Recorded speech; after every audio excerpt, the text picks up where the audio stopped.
नमस्कार दोस्तों, जय श्री कृष्णा। आज अपन बात करते हैं मनोविज्ञान के इतिहास के बारे में। मनोविज्ञान का इतिहास क्या होता है उस बारे में अपन चर्चा करते हैं। तो मनोविज्ञान के इतिहास के बारे में अगर अपन देखें तो उसके बारे में अपन देखते हैं कि कहाँ से शुरुआत होती है और कहाँ चल करके उसका एंड होता है, या कहाँ से अपन शिक्षा मनोविज्ञान इसमें शुरुआत करते हैं। चलिए मनोविज्ञान का इतिहास देखते हैं। सबसे पहले अपन चर्चा करते हैं मानव के इतिहास के बारे में। मनोविज्ञान के इतिहास के बारे में कौन कौन से कथन अपने को देखने हैं। सबसे पहले मानव के रूप में, मनोविज्ञान के इतिहास में मानव के रूप में जो है उद्भव होता है। अब मानव के रूप में उद्भव होता है, तो मानव के रूप में उद्भव होने के बाद क्या होता है कि मानव का जो नवीन संस्करण आता है वो किस रूप में आता है, फिर बालक के रूप में आता है। नवीन संस्करण किस रूप में आता है, बालक के रूप में। ये एक प्रकार का मानव संस्कृति में अपडेट होता है। क्या होता है, ये एक प्रकार का मानव संस्कृति में अपडेट होता है। जैसे फोन में सॉफ्टवेयर अपडेट होता है, वैसे ही ये मानव संस्कृति में एक प्रकार का अपडेट कहलाता है। जैसे फोन में सॉफ्टवेयर अपडेट होता है, तो सॉफ्टवेयर अपडेट होने पे नई नई चीजें उसमें जुड़ती है, उसी प्रकार मानव संस्कृति में अपडेट होने पे नई नई चीजें उसमें जुड़ती है। जैसे मानव को नया जीवन देने या शब्द बनाने के लिए एक सबसे बड़ी चीज जुड़ी, जिसे कहते हैं शिक्षा। जैसे क्या कहते हैं, शिक्षा। शिक्षा का वर्तमान दृष्टिकोण मनोविज्ञान द्वारा दिया गया। शिक्षा को जो वर्तमान दृष्टिकोण प्रदान किया गया वो मनोविज्ञान के द्वारा प्रदान किया गया। सर्वप्रथम भारत में वैदिक काल में शिक्षा का प्रादुर्भाव हुआ। भारत में सबसे पहले शिक्षा का प्रादुर्भाव हुआ, और वो कौन से काल में हुआ, वैदिक काल में हुआ। वैदिक काल को आर्य काल भी कहा जाता है। वैदिक काल को कौन सा काल कहा जाता है, आर्य काल। इसका जो समय होता है वो होता है 1500 से 600 ईसा पूर्व। 1500 से लगा करके 600 ईसा पूर्व का इसका कालक्रम होता है। इस समय गुरुकुल परंपरा हुआ करती थी। कौन सी परंपरा हुआ करती थी, गुरुकुल परंपरा हुआ करती थी। वैदिक काल में गुरुकुल होते थे, आश्रम होते थे, लेकिन पाठ्यक्रम कोई भी नहीं होता था। बच्चों को ले जाकर के गुरु जी के पास छोड़ दिया जाता था। वे उन्हें शिक्षा प्रदान करते थे, जैसे जीवन में आगे बढ़ने का किस प्रकार उनको काम करना चाहिए, क्या उनके लिए गलत है, क्या उनके लिए सही है, उस प्रकार की शिक्षा वे प्रदान करते थे।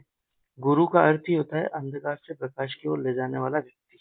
कौन, गुरु जो होते हैं वो अंधकार से प्रकाश की ओर ले जाते हैं। इसी प्रणाली के कारण भारत जो है विश्व गुरु कहलाता था। भारत क्या कहलाता था, विश्व गुरु कहलाता था। उस समय भारत को विश्व गुरु कहा जाता था। और उनको विश्व गुरु कहने का कारण क्या था, ये प्रणाली जो गुरुकुल शिक्षा प्रणाली थी, इस प्रणाली के कारण कहा जाता था। अब देखते हैं अपन आगे, नेक्स्ट देखते हैं। नेक्स्ट देखिए, जब तक यजुर्वेद, ऋग्वेद और सामवेद तक की जो शिक्षा प्रणाली थी, तब तक कोई भी परेशानी शिक्षा प्रणाली के अंतर्गत नहीं देखी गई। लेकिन जैसे ही यजुर्वेद और जो सामवेद वगैरह थे, इनकी खत्म होने के बाद एक अथर्ववेद का आगमन होता है। कौन से वेद का आगमन होता है, अथर्ववेद का आगमन होता है। और अथर्ववेद आने के बाद जादू टोना, तंत्र मंत्र का आगमन हुआ। किस प्रकार का आगमन हुआ, तंत्र मंत्र जादू टोना का आगमन हुआ। ये हमारी देश की संस्कृति के लिए घातक होने लगा। इस अथर्ववेद के आने के पश्चात एक शॉर्टकट मेथड है। कौन सी मेथड है, शॉर्टकट मेथड। अब शॉर्टकट मेथड जो थी उसमें क्या था कि पहले जो मेहनत करते थे कुछ लोग, जो बच्चे मेहनत कर रहे हैं, उनको कहा गया कि मेहनत बंद करो और हम आपको एक मंत्र देते हैं, या इस प्रकार का कोई शॉर्टकट दिया गया कि इस प्रकार काम करोगे तो जल्दी काम हो जाएगा। जैसे 14 महीने, 15 महीने कोई व्यक्ति अगर मेहनत कर रहा है, उन चीजों को तो छोड़ दिया गया और शॉर्टकट अपनाने लगे। लेकिन ये शॉर्टकट जो था, जिससे समाज खत्म होने लगा और पूरी तरह से देश में नकारात्मकता फैलने लगी। इस शॉर्टकट की वजह से समाज खत्म होने लगा और पूरी तरह से क्या फैलने लगी, नकारात्मकता फैलने लगी, जो देश की या समाज के लिए क्या होता है, खतरा उत्पन्न करने लगी। और जो परिणाम हुए वो क्या हुए, संस्कृति को खतरा हुआ, समाज में विघटन पैदा हुए, नकारात्मक विचारों का प्रसार होने लगा, मानव पतन की ओर अग्रसर होने लगा। क्योंकि शिक्षा ही थी जो मानव को क्या बनाती थी, सभ्य बनाती थी। लेकिन अथर्ववेद का आगमन होने के बाद खतरा इतना उत्पन्न हुआ कि संस्कृति को खतरा हुआ, समाज में विघटन हुए, मानव पतन की ओर हुआ। शिक्षा में संतुलन और सकारात्मकता ही समाज और देश की उन्नति का आधार कहलाता है। जो शिक्षा में संतुलन होता है और सकारात्मकता ही जो होती है वो समाज को, देश की उन्नति का आधार बनती है। नेक्स्ट देखते हैं अपन कि अब यहाँ तक तो बात हो गई कि ऐसा सब होने के पश्चात जो सभ्यता थी या देश की सभ्यता थी वो एक तरह से पतन की ओर जाने लगी। लेकिन अब यूनान के कुछ दार्शनिक थे जो आए, यूनान के दार्शनिकों का उद्भव होता है, वो आते हैं। अब यूनान के दार्शनिक जो मुख्य है वो कौन है? सुकरात, प्लेटो, अरस्तु, डेकार्ट। इन चारों ने मिलकर के क्या किया? मनोविज्ञान की नींव रखी। जो युग था, उस युग में मनोविज्ञान की नींव रखने वाले कौन थे? सुकरात, प्लेटो, अरस्तु और डेकार्ट। इन चारों ने मिलकर के नींव रखी। तो ये दोनों कौन थे? यूनान के दार्शनिक। ये चारों कौन थे? यूनान के दार्शनिक थे। इसमें सबसे पहले सुकरात की बात करते हैं। ईसा पूर्व 5वीं सदी में ये आते हैं। इन्होंने कभी पढ़ने के लिए विद्यालय नहीं गए थे, क्योंकि ये विद्यालय कभी नहीं गए। इनका एक विचार बहुत ही प्रचलन में है, मनुष्य को मनुष्य का अध्ययन करना चाहिए। ये फेमस इनका कोट्स है, मनुष्य को मनुष्य का अध्ययन करना चाहिए। ये किसने दिया था? सुकरात ने दिया था, जबकि सुकरात कभी विद्यालय नहीं गए थे। और जो मनोविज्ञान की नींव रखने वाला सबसे पहला व्यक्ति बना था, सुकरात। सुकरात के बाद में प्लेटो, अरस्तु, डेकार्टे आए थे। अब इन सुकरात के पश्चात आए प्लेटो। प्लेटो जो थे, प्लेटो एक अच्छे घराने के व्यक्ति थे। उनके पास शिक्षा ग्रहण करने के लिए भी अच्छे साधन संपन्न व्यक्ति था। उनके पिताजी अच्छे घराने से थे, अमीर थे। तो उन्होंने क्या किया? उन्हें एक अच्छा शिक्षित व्यक्ति बनाया। लेकिन जब प्लेटो किसी व्यक्ति से मिला, उन्होंने कहा मैं तो शिक्षा ग्रहण कर चुका हूँ और इतनी शिक्षा मैंने ग्रहण कर रखी है। तो उस व्यक्ति ने कहा अगर ऐसा है तो आप एक बार जाकर के किससे मिलो? सुकरात से मिलो। किससे मिलो? सुकरात से मिलो। और सुकरात से मिलने के पश्चात प्लेटो को लगा कि नहीं, मैंने जो ज्ञान प्राप्त किया उसमें भी कमी है। तो वो क्या बन गए? सुकरात के शिष्य बन गए। तो प्लेटो जो थे वो कौन थे? सुकरात के शिष्य थे। अब प्लेटो ने क्या किया? सुकरात का जो विचार था, मनुष्य को मनुष्य का अध्ययन करना चाहिए, इस विचार को आगे बढ़ाते हुए अपना एक विचार दिया। मनुष्य प्रकृति और ईश्वर को अलग नहीं कर सकते। क्या विचार दिया उन्होंने? मनुष्य प्रकृति और ईश्वर को कभी भी अलग नहीं किया जा सकता है। अब मनुष्य जो है उसमें आत्मा आती है, तो आत्मा की अवधारणा देने वाला सबसे पहला व्यक्ति कौन बना? प्लेटो बना। आत्मा की जो सबसे पहले अवधारणा दी, वो कौन बना? प्लेटो बना। प्लेटो ने मन शब्द का प्रादुर्भाव भी था, वो प्लेटो के द्वारा किया गया। मन शब्द का प्रादुर्भाव भी किसने किया? प्लेटो ने किया। अब आत्मा के बारे में प्लेटो ने कथन कहा। क्या कहा? हमारी नाभि से निकलने वाली तृष्णा, हृदय के भाव, मस्तिष्क के विचार को मिलाकर के, या वे सब मिलकर के एकाकार होकर आत्मा का निर्माण करते हैं। कौन कौन सी चीजें? नाभि की तृष्णा, हृदय के भाव और मस्तिष्क के विचार, तीनों मिलकर के एकाकार होकर आत्मा का निर्माण करते हैं। इन चारों महान दार्शनिकों ने मनुष्य के मन, विचार, आत्मा और व्यवहार को समझने की नींव रखी, जिससे आगे चलकर मनोविज्ञान कहा गया। ये जो चार दार्शनिक हुए यूनान के, इन चारों ने मिलकर के मनुष्य के मन, विचार, आत्मा और व्यवहार को समझने की नींव रखी, जिसे आगे चलकर क्या नाम दे दिया गया? मनोविज्ञान कहा गया। मनोविज्ञान का विज्ञान कहा गया, या मनोविज्ञान के नाम से वो प्रचलन में आया। ठीक है। तो सुकरात के शिष्य कौन बने? प्लेटो बने। प्लेटो शिक्षित थे और सुकरात कभी भी विद्यालय पढ़ने के लिए नहीं गए थे, लेकिन उन्होंने एक विचार दिया था जिसका क्या नाम था? मनुष्य का अध्ययन करना चाहिए। और इसी विचार को आगे प्लेटो ने बढ़ाया, मनुष्य प्रकृति और ईश्वर को अलग नहीं कर सकते, इस प्रकार से। आगे बढ़ते हैं अपन। प्लेटो के बाद आते हैं एरिस्टोटल, अरस्तु। अब अरस्तु जो है वो आए थे 4वीं सदी में, ईसा पूर्व 4वीं सदी में। इनके पिता जो थे वे चिकित्सक थे, तो इनके पास भी पढ़ने के लिए साधन संपन्न था। इनका जो परिवार था वो भी साधन संपन्न था, तो इन्हें भी अच्छे प्रकार से पढ़ाया गया। ये स्वयं जो थे वो सिकंदर के गुरु थे। महान जो योद्धा था सिकंदर, उसके गुरु थे अरस्तु। प्लेटो के शिक्षण संस्थान में इन्होंने काम किया। प्लेटो का एक शिक्षण संस्थान था, उसमें ये काम करने के लिए जाते थे। इन्होंने दर्शन शास्त्र में आत्मा का अध्ययन शुरू किया। प्लेटो के जो शिक्षण संस्थान थे उसमें काम करते हुए इन्होंने दर्शन शास्त्र में आत्मा का अध्ययन शुरू किया। अब ये जो आत्मा का अध्ययन था, वह आधुनिक मनोविज्ञान का आधार बना। किसका आधार बना? आधुनिक मनोविज्ञान का आधार बना। और आधुनिक मनोविज्ञान जो थी वो कब आई थी? 19वीं सदी में। और प्राचीन मनोविज्ञान जो थी उसका कालक्रम क्या था? 4वीं सदी। प्राचीन मनोविज्ञान का कालक्रम क्या था? 4वीं सदी कालक्रम था। ठीक है। इस प्रकार की जो घटना हुई, यानी कि आधुनिक मनोविज्ञान का आधार बनाया गया। किसे बनाया गया? आत्मा के अध्ययन को। और वो किसकी शाखा थी? दर्शन शास्त्र से जुड़ी हुई है। अब मनोविज्ञान को जो है वो दर्शन शास्त्र की एक शाखा माना गया है। मनोविज्ञान को क्या माना गया है? दर्शन शास्त्र की एक शाखा माना गया प्राचीन समय में। ठीक है। अब इसके बारे में कुछ विचार है। सबसे पहले देखते हैं दर्शन शास्त्र में आत्मा के अध्ययन ने आधुनिक मनोविज्ञान को आधार माना। 19वीं सदी में आधुनिक मनोविज्ञान का विकास हुआ। विकास कब हुआ? 19वीं सदी में आधुनिक मनोविज्ञान का विकास हुआ। अब कुछ विचार देखते हैं। जैसे रायबर्ड महोदय हुए, रायबर्ड ने कहा है कि आधुनिक समय में एक परिवर्तन हुआ है कि मानव ने अपने मनोविज्ञान को दर्शन शास्त्र से अलग कर लिया है। मैंने बताया ना आपको कि मनोविज्ञान जो था वो दर्शन शास्त्र की एक शाखा के रूप में विकसित हुआ था, दर्शन शास्त्र की शाखा थी। लेकिन रायबर्ड ने कहा कि आधुनिक समय में परिवर्तन हुआ है कि मानव ने अपने जो मनोविज्ञान है मानव का, उसे दर्शन शास्त्र से अलग कर लिया है।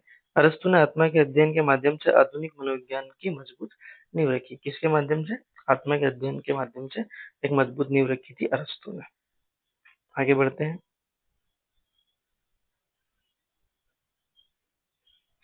दूसरा कथन देखते हैं एबिंगास महोदय के अनुसार। इसके बारे में मैंने पहले भी क्वेश्चन करा रखे हैं। एबिंगास ने क्या कहा कि मनोविज्ञान का अतीत तो बहुत लंबा है लेकिन इसका इतिहास बहुत छोटा है। ये प्रश्न पहले एक एग्जाम में आया हुआ भी, उसमें दिया हुआ था कथन ए कि मनोविज्ञान का अतीत तो बहुत लंबा है, ये एबिंगास ने कहा, लेकिन इसका इतिहास बहुत छोटा है। तो दोनों चीजें किसने कही थी? एबिंगास ने कही थी। दोनों मिलकर के एक कथन बना था। विलियम वुंट से पहले, बोरिंग के अनुसार देखिए, इजी बोरिंग ने एक कथन दिया था कि विलियम वुंट से पहले मनोविज्ञान तो था लेकिन मनोवैज्ञानिक नहीं था। मतलब मनोविज्ञान तो पहले भी था विलियम वुंट से पहले, लेकिन कोई भी मनोवैज्ञानिक नहीं था। अब विलियम वुंट के बारे में अगर अपन चर्चा करें तो विलियम वुंट ने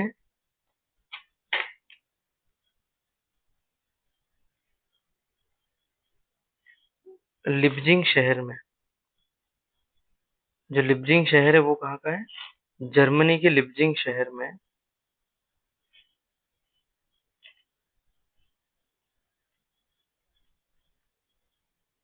जर्मनी के लिप्जिंग शहर में एक प्रयोगशाला स्थापित की थी। क्या स्थापित की थी? एक प्रयोगशाला स्थापित की थी।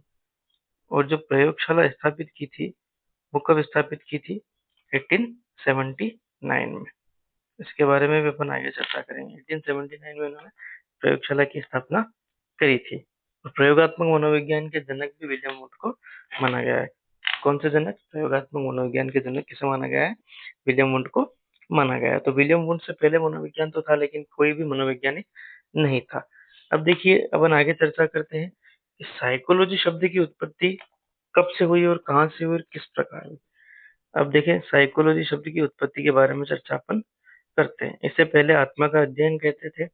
यह प्राचीन समय में दर्शन शास्त्र की शाखा हुआ करती थी। मनोविज्ञान जो है वो प्राचीन समय में दर्शन शास्त्र की एक शाखा हुआ करती थी। आत्मा का अध्ययन, दर्शन शास्त्र की शाखा, मनोविज्ञान का उद्भव, वैज्ञानिक रूप में विकास। मनोविज्ञान की जड़ें प्राचीन दर्शन शास्त्र में थी और इसका वैज्ञानिक विकास आधुनिक युग में हुआ है। नेक्स्ट देखते हैं अपन।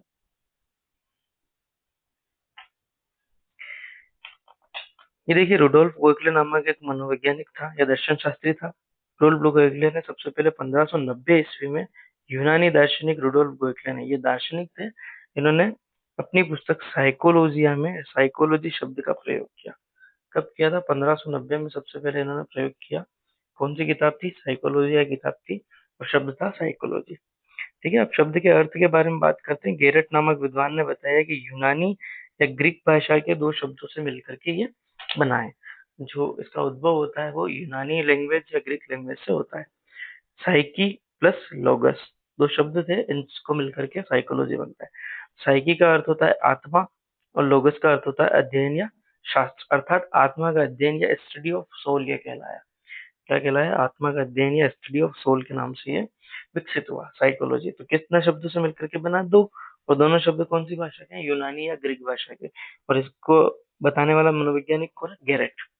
ठीक है, इस प्रकार साइकोलॉजी शब्द का अर्थ क्या बना? आत्मा का अध्ययन या स्टडी ऑफ सोल नाम से ये फेमस हुआ। ठीक है, नेक्स्ट देखिए। अब डेकार्टे के बारे में अपन चर्चा करते हैं।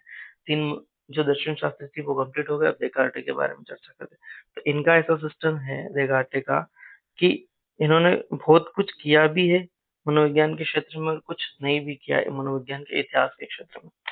डेकार्टे जो थे, इनका 1590 में जन्म होता है और 1650 में इनकी मृत्यु हो जाती है। तो 1596 से लेकर के 1650 ईस्वी तक रेने डेकार्टे फेमस हुए थे। इन्होंने क्या किया, विज्ञान क्षेत्र में भौतिकी और मानविकी के दर्शन शास्त्री ये थे। तर्क विवेक और वैज्ञानिक विधि के प्रबल समर्थक इन्हें माना जाता है।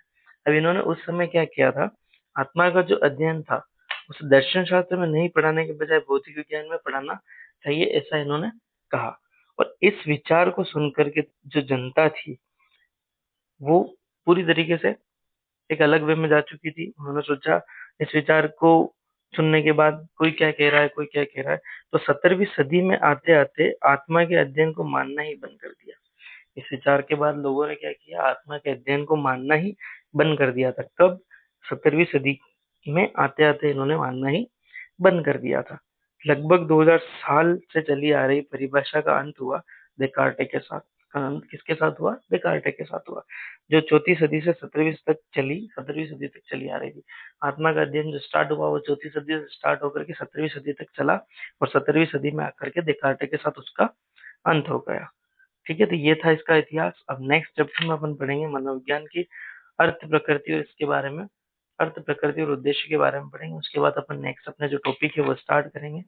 तब तक के लिए धन्यवाद। जय श्री कृष्णा। मिलते हैं अपन नेक्स्ट क्लास के